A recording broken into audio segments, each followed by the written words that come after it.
Til at starte med, der havde jeg egentlig tænkt, at jeg ville til Aarhus, fordi det var det, alle andre gjorde meget. Men så fandt jeg ud af, at hele atmosfæren i Kolding var meget mere intimt, og det kunne jeg rigtig godt lide fra min gymnasietid, hvor jeg også gik på et mindre gymnasie.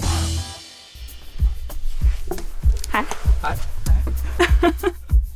Jeg hedder Mette, og jeg er 22, og jeg er født og opvokset i Kolding, og har egentlig ikke planer om at skulle fra igen foreløbig. Jeg læser markedsføringsøkonom på IBA. Det er småt og intimt, så du har ligesom en relation til din underviser, og din underviser har en relation til dig, og det gør også, at det er nemmere sådan at have en hverdag, hvor du kan få det til at fungere. Og min helt store drøm, det er nok lige nu nede inden for eventverdenen. Planlægge og koordinere og få lov til at være kreativ på forskellige måder. Men der er så mange muligheder med vores uddannelse. Så jeg vinder herhen efter sådan en kvarter. Så synes jeg også, at det er en enormt hyggelig by. Der er flere sådan naturskønne områder, hvor man sådan kan gå en tur, eller lige drikke en kop kaffe, eller et eller andet. Det synes jeg bare er enormt lækkert.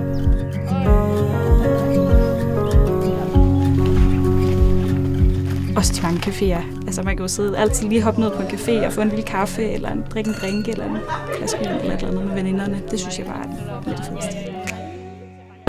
Og så vil der også stå... Jeg synes, det mest fede, det er, når man kan få lov til at være kreativ med kampagneudvikling. Og det er jo nok også noget af det, der gør, at jeg synes, det er fedt at skulle være med til at planlægge sådan noget som møde IBA, hvor du så skal til at lege med tanker om, hvad kan den her målgruppe overhovedet tænke sig, og hvordan skal vi fange dem, og hvilke farver og hvilke vinkler skal vi tage på den her opgave her, for at opnå det bedst mulige resultat. Jeg er født og opvokset her, kender ligesom sådan stederne. Så det der med sådan også at skulle være med til at introducere min by til mine nye studiekammerater, for eksempel, der måske ikke er fra Kolding eller området af. Altså så vise nogle af de der sådan ting, som jeg synes er super fedt ved Kolding, det synes jeg kan noget.